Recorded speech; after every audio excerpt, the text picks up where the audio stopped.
Welcome to the Nerd Party. Scully, Yes? marry me. I love you and I like you. I love you and I like you.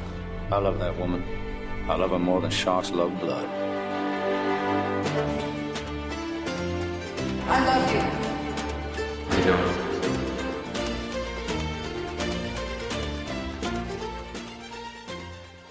Hello, I'm Tristan Riddell. And I'm the girl. And this is Nerd Nuptial episode 115. If this is your first time listening, this is a show about a nerdy couple looking at life through a married lens. How are you doing today?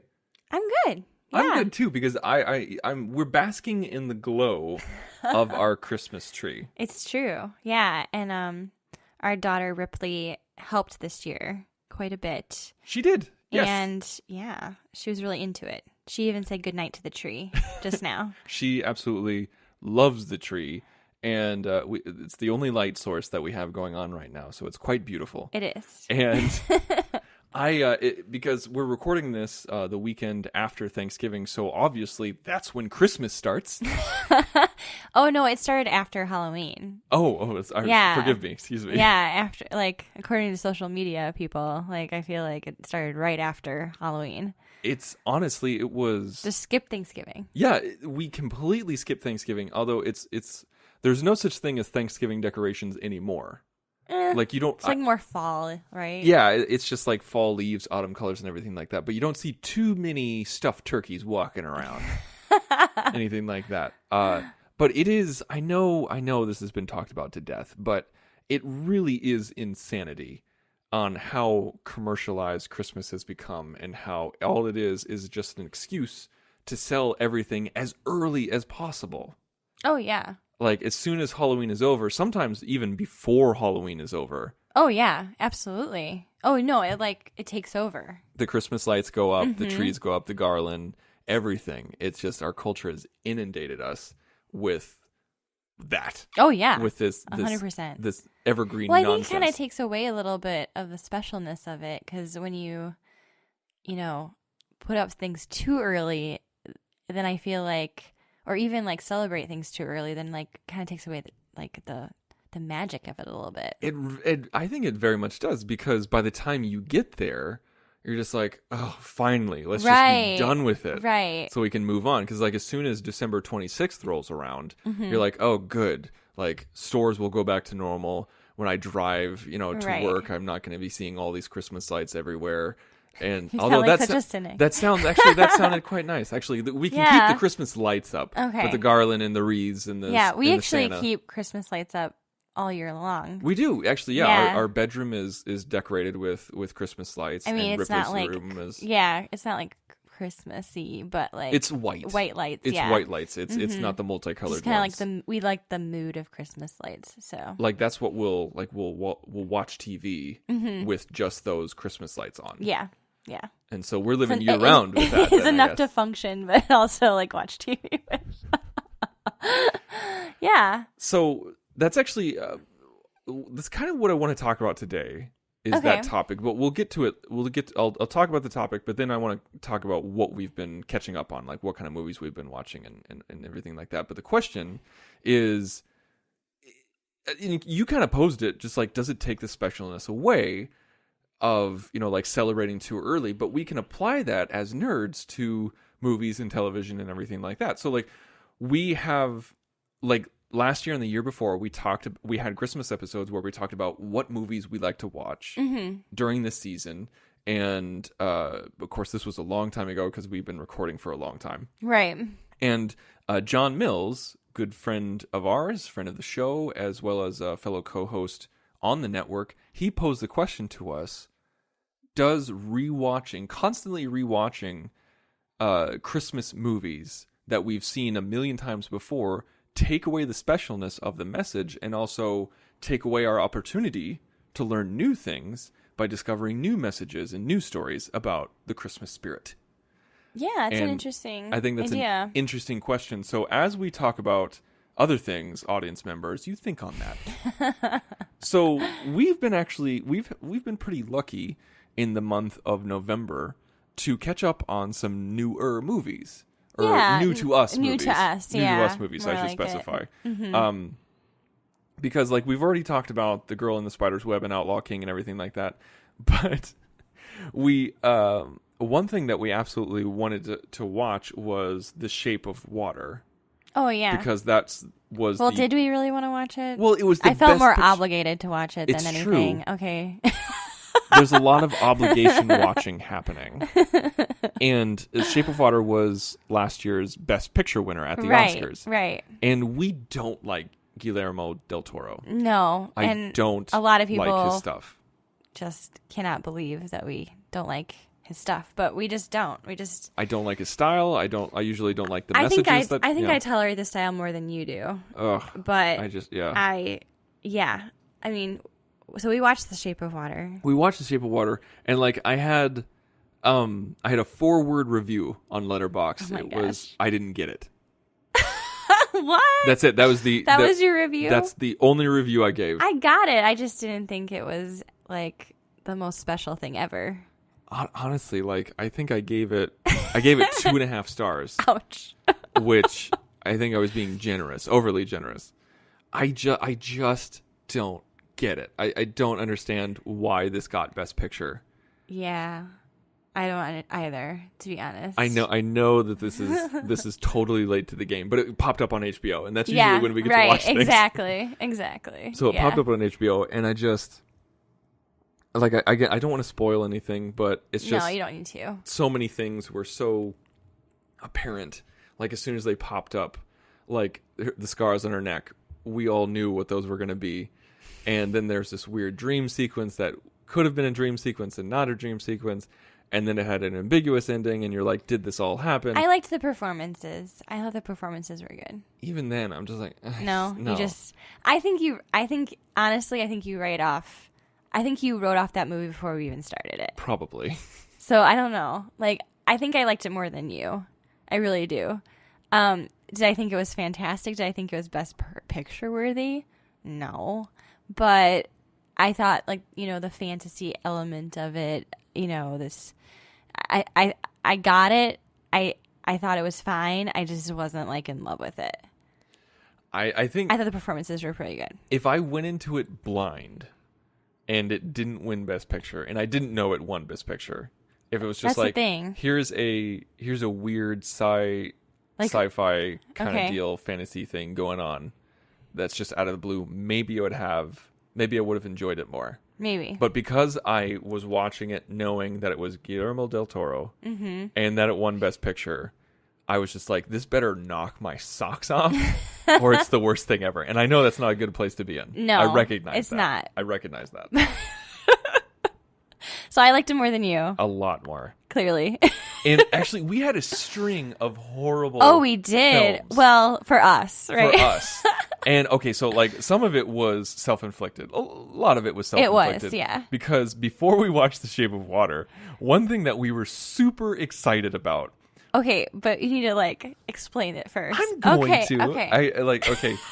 So we're big Mystery Science Theater 3000 fans. Yes. We love the movies that they make. We love the old show, the new show, the Netflix show. By the way, the Netflix show is amazing right now. They just dropped new episodes on Thanksgiving. The Gauntlets. Everyone should check it out. Season, yeah. And we'll talk about that in a little bit. Yeah. But because of that, like we enjoy watching bad movies and cracking jokes at the screen when it's just the two of us. We have to be in a certain mood to Yeah. do it. Like I think anyone does, right? Like especially when it's really late, it's really fun to just like watch something really bad and just like laugh our ways through it, right? It's very entertaining for us. Not everybody's like that, but we are. Yeah. And so we kind of like years ago we started it. Like I think we really started it with Twilight. Yeah. When Twilight came out, we watched it with some of our friends and we had a marathon. Yes. We had a sleepover. We had an adult sleepover marathon. It was very fun. It was very fun with the Twilight movies. Right. And it was just such a great time to just eviscerate these horrible, these atrocious films like Twilight. And so when 50 Shades of Grey came out, right, we were just like, oh, this is going to be just like Twilight. And the first one was utterly ridiculous, but nowhere close to Twilight. Right. And right. so we're just like, okay, well now we got to see if the next one is just as bad. And the next one wasn't even enjoyable to make fun of. Right. And I think that's kind of like what happened with Twilight too. It was like, okay, now it's getting like less like fun and just like a pain to watch. It just became a pain. And then because we're completists, we have to watch the third one. And so the third one finally came out on HBO. Yep. After months of teasing, and we watched it thinking maybe it would be as horrible as the first one. And it was an atrocious film like the first one. Yes. But it was not as fun to make fun of. And so it just kind of left it's a pretty bad state of affairs when you're so horrible we can't even make fun of you. Right. Yeah. That's what I'm trying to say. I think so too. Yeah. It's just pathetic. Right. Like exactly. this isn't fun. This is just pathetic. Right. Just a waste of time. That's what it really was. And that's what 50 Shades Freed was. And gave it half star. A half star. And then then after that we were just like, okay, let's watch a good movie. Let's watch something that like it popped up on Netflix, and so it was practically free. And and it was by a director that we really like, Denis Villeneuve. Right. Who did Blade Runner. 2049. He did Arrival. He did Sicario. And he's coming out with the new Dune. Which you're super excited about. I am super excited about it. I cannot think of a better director than Denis Villeneuve to do Dune. I just can't. And longtime listeners will know that Tristan has just a love affair with Dune. I'm just obsessed with it. Obsessed with the novels, the 84 movies, the 2000 sci-fi series. Love it. And so we're just like, okay, well, we're trying to catch up on his back catalog. And Enemy, Enemy was just like, oh God, like it felt like a student film with a budget. Does that make sense? Yeah, it does. I think like it was intriguing to a point, and then I feel like nowadays it's almost like sometimes directors, I mean, this is earlier work, right, for him, so you're almost like, oh, you have that eye roll moment. And so for us, that's what we kind of found. We were just like, oh, because it's a super interesting premise. It was really interesting, and it could have. I think that's the thing about it was frustrating. Was like we found that we were just like, oh, this could have been awesome, and there were so many places where it could have taken a different direction that could have made it more interesting, and it didn't go that way. So I think that was the frustrating thing about Enemy. Jake Gyllenhaal is like finds his doppelganger. And well, don't you want to give stuff away? No. Might want to watch it. Well, no, that's the premise of the film. Is Jake Gyllenhaal finds his doppelganger, and just kind of freaks out about it. And so it's about them meeting and figuring out how their lives are similar, how they're different, like how they're connected. That's the premise. Right. That's a solid premise. That's Absolutely. a great premise. But like as the movie goes on, certain things happen where you just start to eye roll, and you're just like, what is going on? And it ends super ambiguously. And eye-rolly. And eye-rolly to the point where I literally said out loud as soon as the credits rolled, God dang it. It's true. And it's just, I feel like the way that he ended it and the way that it progressed, I felt like my freshman year of film school that I heard this kind of nonsense, talked about a half dozen times. Well, and I feel like film students eat up, right? Like that kind of idea where like, and I mean, we're film buffs, like we get it, but I feel like sometimes it becomes such a cliche, like to end on an ambiguous note or like end abruptly or something like that. I feel like sometimes you're just being different to be different, and then it becomes not special anymore because everyone's doing the same thing. So it's true. Like in my Letterboxd review, I put a quote from Arrested Development where Maybe is talking to Rita, and she's talking about a movie, and she goes, he's in LA, she's in Japan, how do I get these two characters together? And Rita says, you could always walk along the ocean, if it's not too deep. And she's a simpleton, and that's why she said that. And Maybe's like, no, deep is good. People are going to say, what the hell just happened? And I better say I like it because nobody wants to seem stupid. That is Enemy. Yeah, it's true. That is Denis It's Villeneuve's true. in Again, I will go to performances. It was good performances. I think the concept was interesting to a point, and then it took a turn.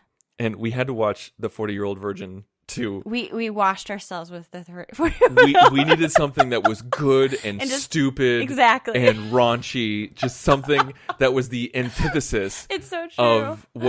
Of film fandom. Yes, just something stupid. The opposite of pretentious. That's the word I was looking for. The opposite of pretentious. We keep doing that, actually. Now that I think about it.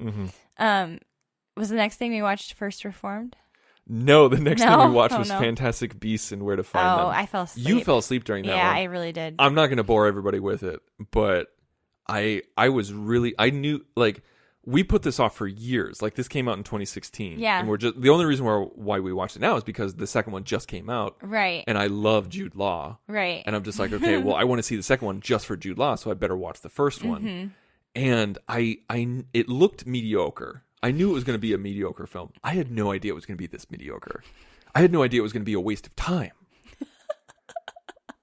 Like, that's what was really shocking to me. I just fell asleep. I didn't care enough about the protagonist to... Oh, Eddie Redmayne was horrible. He was a charisma vacuum. He had, like, no personality for me, so I just was like, eh. I was shocked because it was directed by David Yates. Yeah, we like Yates. I like Yates, and it was written by J.K. Rowling, the J.K. Rowling. Right. Good old J.K. And I was so shocked. And the CGI was surprisingly substandard. And it was about, what I think I said, like 30 minutes of content in 2 hours. They really stretched it. It was, no, I'd say it was, actually, no, I think it was, no, I said it was 90 minutes of content in 2 hours and 15 minutes. And so you could have easily shaved 45 minutes. Easily. Yeah, it's really true. And that's really sad if you're in that spot. Yeah. It just, it was so mediocre. And then we had to rinse our palate with watching Jim Gaffigan's latest special. That's right, we did, which was fantastic. Yeah, we love watching stand-up comedy. And Jim Gaffigan doesn't give a bad special. No. And this is actually one of his better ones. Yeah, and that was on Prime. That was on Prime. That popped up on Prime. He did a few Netflix specials, but then he switched over. So if you have Was that Prime, Noble Ape? It's called Noble Ape. It's just very came funny. out. It's very good. Okay, so then we watched First Reformed. Yes. This one I was excited about. Well, when we first started watching it, I was like, this is basically written for you. Oh, yeah. Oh, yeah. I was like, it has spiritual and religious overtones and undertones. It's about spirituality. It is starring Ethan Hawke, narrated by Ethan Hawke. So you're just immediately give your money away. Ethan Hawke is the perfect narrator. Every movie he's in, I want it to be narrated. And I feel like half the time it is narrated by him. Yeah, I think they use his voice. I think filmmakers understand. Yeah, or the pieces he chooses. They're just like he gets it. Or maybe he gets the script, then he talks to the director.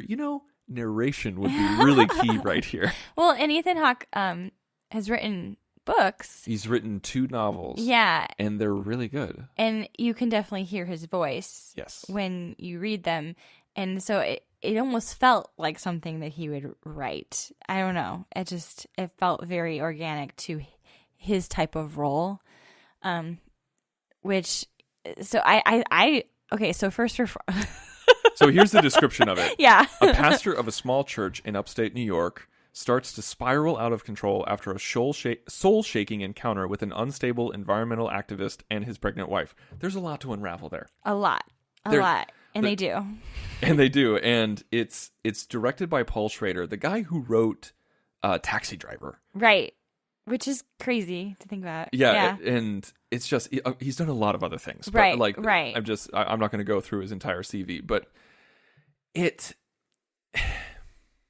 was shot in Academy aspect ratio, which is, you don't see very often. And it was utilized really well. I mean, it was shot beautifully, and it was shot, Paul Schrader and the DP, they broke so many rules. And if this was done by an amateur, you would think oh, that's a mistake. But because it was done by people who know what they're doing, you're like, your brain kind of goes, why are they doing this? Why are they breaking the rules? There's always a purpose behind it. And this film was very purposeful. Very purposeful. And it was beautifully done, and it had me for so long, and then we got to the third act, and I'm just like, God dang it! Why did you do that? Why did you ruin everything? Well, and listeners know that we're religious, and the church, we struggle sometimes with some of the things the church supports, but we also are Christians. So, and it was interesting to see a pastor struggle with a lot of things that, like the church struggles with, but also internally. And so it was very interesting because it felt very relevant, especially to our lives. And yeah, in such a stylistic way. There were so many times when I felt like, oh, that was such a good quote. Did you feel that way too? Oh, constantly. Right? Like, I wish I had a notepad with me so that I could write it down. Because, like, every once in a while you probably heard me go, huh. Oh, constantly. And I was just, like, laughing to myself because I'm like, this is basically, like, something that you would just eat up. Like, you you need the screenplay of it. Just so you could, like, annotate it. It's a beautiful screenplay. It is. I love the screenplay. Honestly, that's the best thing about this film was the screenplay. I mean, Ethan Hawke does a fantastic performance too. Actually, yeah. Okay. So one of the best things was the screenplay, but Ethan Hawke's performance is stellar, so believable. But the thing is, like, I gave it 3.5 stars, but this easily could have been a 5-star film. And I would give it higher, personally. You can go higher than 5 stars? Oh, no. I'm saying if I was to... Oh, if you were going to rate it. Oh, okay. If I was to rate it, I think I would give it 4. I was so disappointed. By the ending? It wasn't so much the ending. It's that... I'm not going to ruin anything. Okay. No, it's hard to ruin in the trailer. Actually, film. This was kind of ruined. Like, in the trailer, you see them levitate for a half second. And in that moment, I'm just like, oh, that's cool. That's interesting. Why are they doing that? Is that really happening? Does the audience see it? Does no one else see it? Right. Like, is it a dream? It is a flashback. What is it? And if they just did that for a half second, that'd be fantastic. But in the film, at the end of the second act and the beginning of the third act, they do this weird David Lynchian. It's a tonal shift. Huge tonal shift. Yeah. Green screen is incorporated. Crappy green screen is incorporated, and you're just like, what am I watching? I'm watching Twin Peaks. I'm watching bad Twin Peaks. Yeah, it's true. I'm watching the revival of Twin Peaks. And it's just, it completely abandons its premise. And then so for the entire third act, I'm distracted because I'm like, oh, well, because the craziness happened at the beginning of the third act, I'm now trying to expect the unexpected. Or explain it. And then the ending is ambiguous again. Yeah, and it definitely felt like it could have gone 2 different ways, and the director could have chosen a better option, or like clearly was going in one direction and then chose not to.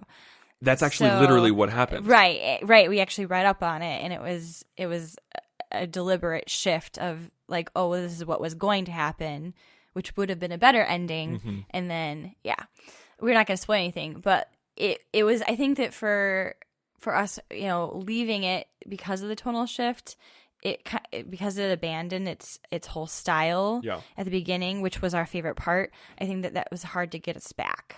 Yes. But I really, honestly, I recommend it. I really think that you should watch it.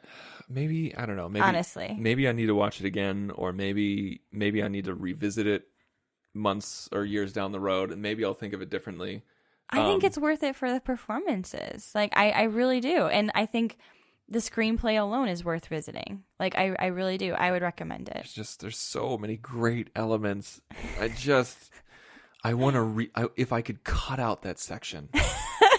If I could make a fan edit. Because honestly, the ending didn't really bother me that much.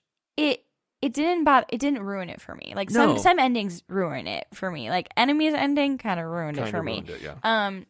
But this one, no, I didn't feel that way either. I think the ending could have been a lot better. It could. I think the original ending would have been much better. But because of that crazy David Lynch thing happened at the beginning of the third act, it it took me out of it so hard that it never got me back. Okay. It never got me back. Okay, interesting. Yeah, I think that's what happened. Very interesting. All right. Okay. So let's go ahead and get back to our original. So you say don't watch it, and I say no. watch it? I'm not saying don't watch it. Okay. I'm just saying. I'm saying that it hurt me. It ruined. It wounded you. It wounded me. And it could have been a 5-star film, and it knocked it down to 3.5. That's a big tumble for me. Yeah, that's a big tumble. It's just like this could have been one of my top films. Really? Like that is how engaged I was. That is no, I get it. That is how deep I was down the rabbit hole of this film, and then it just slapped me in the face. I get it. Maybe that's why I gave it a 3.5 because I was so insulted. I think so. I think if you were to revisit, I think you would find more enjoyment again. I think once you knew that had happened. Mm-hmm. And I think that then you could get past it. Well, it's only $5 on iTunes right now, so maybe. Just an excuse. Just an excuse to build up my 4K collection. Oh my gosh. All right, so let's go ahead and go back to our original question. Yeah. The Christmas question, the Christmas film question, or even anything like holiday tradition. So the tradition. idea of just rewatching the same I mean, I think that's the unique thing about Christmas movies, right? Or even Halloween movies.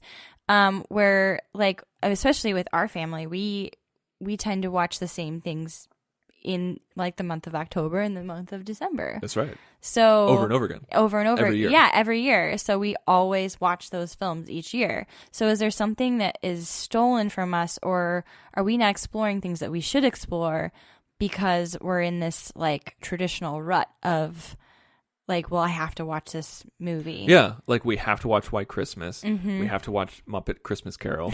Yes. I'm blanking on other examples. That's all we need. Well, yeah, those are our main ones for Christmas, I would say. But John gave the example of Scrooge. He loves Scrooge. Not Scrooged, Scrooge. Okay. And he says it's all about redemption and redemptive qualities and we all know the story. Right. And so if that's... We watch it with Muppets. And we watch it with Muppets. That's right. So if all you did was watch Scrooge every year and, learn about the redemption of Scrooge and how it's never too late for any of us, there's always ways to turn our lives around, whether that's from a spiritual standpoint, a religious standpoint, or even just from a worldly standpoint. Right. It's never too late to turn your life around and redeem yourself in the eyes of society, of the Lord, of your friends and your family, whomever it is. Right. That's a great message. That's an eternal message. And I think that's something that we continually need to learn and realize and remember. But if we get into a holiday rut, are we ruining things for ourselves? Is there other lessons that we could be learning from watching other things? Well, and is the question, are we even learning it anymore if we've seen it so many times that is that message even sinking in if it's just become routine? Actually, even I'm going to go outside of the world of Christmas a little bit. Something that I've been internally struggling a little bit, and you've probably noticed this, is that I want to watch new things. I want to watch more new things. I want to watch more independent films. I think this year specifically, the year of 2018, as I look through my Letterboxd account, and I love Letterboxd. I do. You've heard me mention it a lot tonight. I love keeping a diary of what I'm watching. And I started, I think a couple months ago, I started going through my diary, my watch diary, and realizing that I've only watched, I think, 12 films from 2018. Okay. Even though I've watched dozens and dozens this year, only 12 of them, maybe less, were from 2018. So brand new. So it's the idea of what am I missing out on? What am I missing out right. on? Because you and I love going back and watching old things because it's safe. It's fast food. We know what we're going to get. It's consistent. It's true. Now, I don't mean fast food as in it's popcorn or it's meaningless, because no, it's just the story you're going to get and you want to see that story retold. And it's going to be entertaining. Exactly. You want to be entertained. You like it. I am so guilty of that, 100%. If my thing is, I always do my go-tos. I just like rewatching things because I know how I want to feel when I watch something, Whereas, like we've through the month of November, we've had a ton of movies we watched that just are not good. Yeah. And it's just been like, well, I think it also has to do with time. Absolutely. So when, if we don't have the time, what do I want to watch? I want to watch something I know will be good. So why would I risk it? Right. So, yeah. I'm looking at the diary right now and I'm paying attention. I'm listening. But like we watched 3 movies in September. We watched 2 movies in September. And one, like, there was 3 things on there. Maniac, which was a Netflix show, so I don't even know why that's in Letterboxd. But we watched 2 movies that we saw before. Well, and I think we go through different phases, right? So, like, certain months, I think we're more willing to watch new things, and other times, I think we just need like television shows where we can stop it after 45 minutes and kind of have a refresher of a different story. Even if we watch the same amount of television as a movie, we are like, well, I only want to watch a 45-minute movie. Like, even watching the Romanoffs, we're having a hard time getting through all of them because of the length. They're mostly 90 minutes. They're mostly 90 minutes. And so I'm like, well, do I want to watch a mini movie? Do I want to do that right now? I don't know. Which is silly, but I think it really has to do with our like psyche of how we view time. And because we could watch several episodes of television. Right. We could watch 3 hours worth of television and be like, wow, cool. But then we're just like, do I want to commit to a 90-minute movie? Like, exactly. It's just so weird. It's very weird. There has to be some psychology about that. Like, why is there that time? Like, why is that allotment of time different? I don't know. A friend of mine who we've referenced a lot on the show, who is a co-host on the network, who's an amazing individual, is Lee Hutchison. He watches a lot. Yes. He watches a lot of movies. Like, I have never met an individual who watches more movies than him, and that's including movie reviewers. Yeah. He watches as much as he can. He has a movie pass. And not literally the movie pass that we know about, but like he has a cinema card that he uses in his hometown, where he can go as many times as he wants and just pays a monthly flat fee. And he doesn't have kids, and so he that's his entertainment. He's like, I'm gonna go. I'm gonna watch 3 movies in a row tonight. Right. That's what I'm gonna do, and he goes and does it, and it's awesome. And so because of that, because he has that's how he uses his free time. Like, he's very busy. He volunteers. He runs. He works. I mean, he's a normal functioning human being. But that's how he uses his time. That's his entertainment. Right. And so he watches different genres. Like, it's not just like, oh, I watch sci-fi. Like, no, he watches drama, indie, foreign, sci-fi, fantasy, superheroes, whatever he can. Like, big budget, low budget. He constantly, whether he knows it or not, and sometimes intentionally, but he pushes me to go outside my comfort zone. Yeah. He pushes me to watch things. Absolutely. And so this year I've kind of taken a look at 2018. I'm just like, Lee would be disappointed in me. And I need, we need that friend sometimes to push us outside of our comfort zone. I mean, get that. And not just in entertainment, but in other things. Right. Yeah, I understand that. I mean, I think you can apply that to a lot of different things. Yeah. We all go to our safe space, right? Whether Safe it zone, be, comfort zone. whether it be in entertainment where we're watching the same things or the same sitcoms that we just find hilarious, and we're not exploring things, so we can't really have a say or a voice about something, whether we like it or not, and we're probably missing out on something because it's not comfortable or we don't think we would like it. Well, why not risk it and actually see whether you like it or not, right? Right. And then you can have an opinion about it.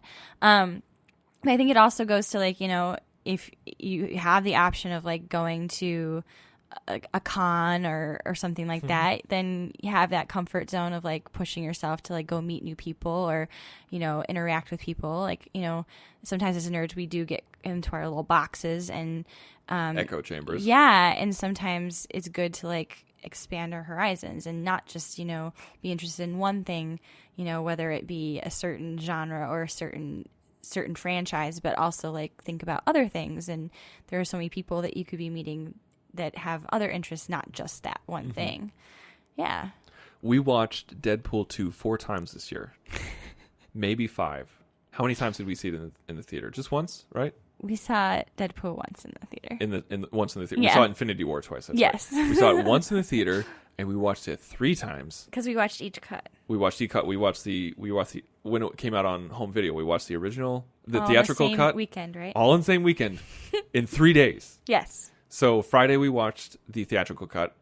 Saturday we watched the extended cut, and on Sunday we rewatched the theatrical cut, but with the director's commentary. So can we really ever use time as a excuse? That's what I'm trying to say. Is that we got a little obsessive, like we were so into that movie. We love that movie so much. And it also was like a challenge. We were like, okay, let's do it was all a nerdy challenge. Yeah, it was. I could watch it right now. But the thing is though, is that you're gonna buy it on home video, you're gonna watch it once. That's guaranteed. But those are 2 other times we could have been watching something outside of our comfort zone. Absolutely. To either and that's something is that it's just like watching something independent or watching something foreign or watching something watching something about a story that you might not necessarily be interested in is good because it can challenge our preconceived notions. It can push our boundaries. It can open our brain to new ideas. Just like you want to read as much as you can. You want to watch different things as much as you can. And I know it's too late to turn around 2018, but 2019 is just around the corner. I feel like this is almost like a New Year's resolution. It kind of feels that way. It kind of turned into it. Yeah. Like we're not talking about Christmas at all anymore. It was a jumping off point. But that's kind of what it turned into. Yeah, no, I think so. I mean, I think it's challenging because, money is limiting to get to see everything in the theater. True. Very true.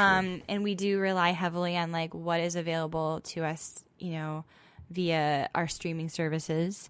But I think that, when it comes to like rentals and stuff like that, we need to like expand our horizons and especially try to get to see more of the, Oscar noms than we did this past year. Before they actually are up. So we have more of an opinion when it comes to the Oscars. That would be a nice thing for us to kind of be a challenge to do. That would be good. I think that's a good starting point. Yeah. Oh, no. And I know that there's so many more independent films that are, not necessarily recognized at all, that are missed out, to be recognized by the Oscars and stuff like that, and will be missed out, that are gems and we don't necessarily get to see because we're just not aware of them. So maybe being more aware too. Also, on top of that, I need to make my peace with being sad. I cannot stand being sad for children. Yeah, I have a hard time with that too. When like the movie The Florida Project that was distributed by A24. Yeah. I don't want to see that. It looks too sad for you. It's about a family who lives in poverty. Mm-hmm. And the protagonist is a little girl. I don't want to see that because I know it's going to be sad. Right. And you're protecting yourself from and then there's a movie sad things that a lot of people were talking about. It's called 8th Grade, and it's about an 8th grade girl going through middle school. That's hard. I know that's going to be atrocious. I know they're going to make fun of her. I know that she's not popular. I know she's going to jump on her bed crying in one scene. I don't want to see that. Right. I get it. I don't want to be sad. I don't want. You don't want to have those feelings. I'm very empathetic for my protagonist, and right. so I don't want to feel those things. But I need to get rid of that. I need to get over that so that I can experience new things and see new stories. Absolutely. Yeah. I think that's a good resolution. I think so too. So do we want to tie this back to Christmas at all? Well, I think that we also need to explore some, Christmas movies this season. Like the Hallmark Channel movies? No. I'm sorry. No knock to Hallmark, but Oh, big knock to Hallmark. What do you get? No, my mom likes them. So, yeah, every mom's like them. I will eventually like them. I think we need to kind of give some movies that maybe are considered classics that we didn't grow up with. Oh yeah, that's chance. A good play. Yeah. And see whether, because I introduced you to White Christmas. I think we've talked about this before, and you had no idea how good it was. Yeah, and I had now no idea you what I was have missing. to watch it.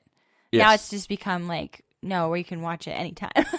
Like whenever it starts snowing, I start singing "Snow," Yeah. the song "Snow" from White Christmas. Yeah, absolutely. And it's one of those films that I look at it longingly, like a lost lover. Like I wish we met when we were younger, like so we would have more time together. Like that's how I look at White Christmas. Right. Yeah, I get that. Yeah, like we always would watch White Christmas, Holiday Inn, which you didn't like as much.